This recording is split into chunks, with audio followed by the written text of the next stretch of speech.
కూటమి ప్రభుత్వం పనితీరు ఎలా అనిపిస్తుంది? బాగుందండి.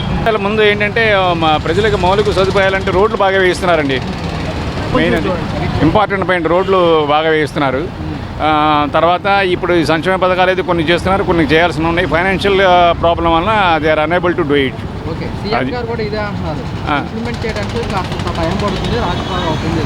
అవును, నో డౌట్. ఎందుకంటే చంద్రబాబు నాయుడు గారు యాక్చువల్ చెప్పాలంటే మంచి అడ్మినిస్ట్రేటర్, నో డౌట్. ఇప్పుడు ఆంధ్రప్రదేశ్లో ఉన్న మంచి లీడర్లో ఆయన number 1, no doubt at all. అది సార్, మనకి ఇప్పుడు ముఖ్యంగా చూసుకుంటే కనుక అమరావతి పూర్తి చేస్తామని కూడా సీఎం గారు భరోసా ఎలా ఉండిపోతున్నారు?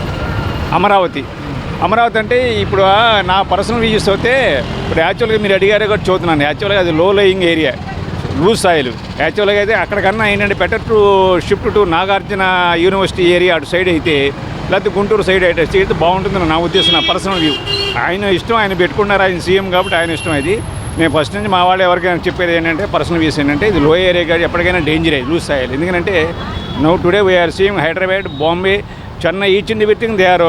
వర్షం వస్తే అసలు శానిటరీ ప్రాబ్లమే, మొత్తం మునిగిపోతున్నాయి టోటల్గా.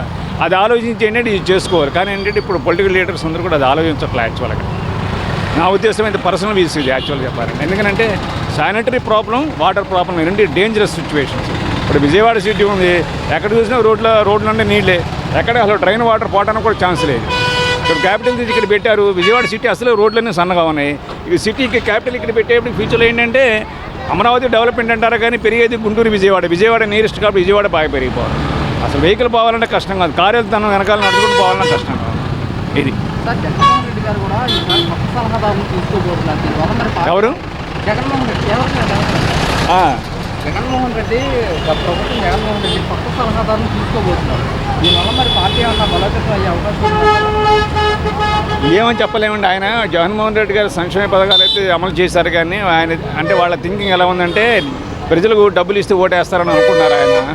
అందుకని ఏంటంటే ఆయన మోసపోయాడు యాక్చువల్గా. కానీ చేశాడు ఆయన, సంక్షేమ పథకాలు అందరికీ డబ్బులు ఇచ్చాడు. కానీ మౌలిక సదుపాయాలు అనేది అది మర్చిపోకూడదు ప్రజలకి. రోడ్లు చూడండి ఎంత దారుణంగా ఉండేవి, ఇప్పుడు రోడ్లు బాగా వేస్తున్నారు. ఇటువంటి కొన్ని ఇంపార్టెంట్ పాయింట్స్ ఉన్నాయి, అవి కూడా జాగ్రత్తగా చూసుకోవాలి. అది అసలు సంక్షేమ పథకాలు అనేది ఇంపార్టెంట్ కాదు, అది దేశానికి ఏంటంటే ప్రగతి కాదు అని చెప్పాలంటే. చాలా ఆర్థికంగా చాలా ఇబ్బంది పడతారు యాక్చువల్గా. ఎందుకంటే ప్రజలకి ఏంటంటే లేజినెస్ పెంచకూడదు. ఏంటంటే లేజినెస్ పెంచితే ఏంటంటే ప్రజలు ఎవరు పని చేయరు, ఇంట్లో కూర్చొని పడుకుంటారు హాయిగా.